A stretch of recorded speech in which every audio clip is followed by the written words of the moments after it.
So I really love if this commenter could elaborate, or anyone else who's left these kind of comments, because if I'm not mistaken, you guys are the ones that leave comments judging my appearance and the way that I live and calling me a shit mom because I do things differently than you guys or what's perceived as normal. On my page, there will be no judgment because I have no right to judge because I don't know what a woman or another person has gone through to make the choices that they do. This is not my story, but I know plenty of women who choose not to vaccinate their kids because they had another child that was severely injured or even killed by a vaccine.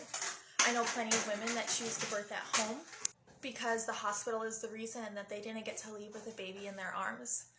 At the same time, I know plenty of women that choose to formula feed because breastfeeding was so bad on their mental health that they would have killed themselves if they hadn't made the switch. Or people that choose to have C-sections because their first birth, the labor was so traumatic that it ended in a C-section and they just don't want to have to go through that again.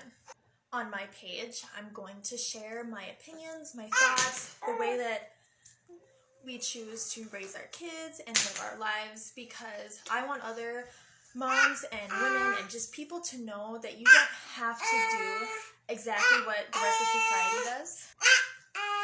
Oh, did you drop something? Okay.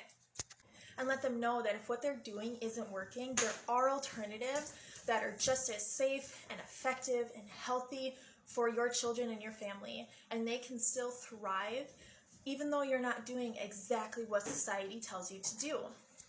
And just because someone chooses that route doesn't mean that they are a bad mom or a bad parent. At the end of the day, we're all just trying to do what is best for our kids and our family. And the last thing we need is people jumping on here and judging them and making them feel bad about themselves. If you guys want to hear kind of the stories that made me make the decisions that I did, because I've gone through a lot of things that have made me make the choices that I have to raise my kids and my family. And so if you want to hear those, I'd be happy to share them. But maybe listen to those reasons before you're so quick to judge someone.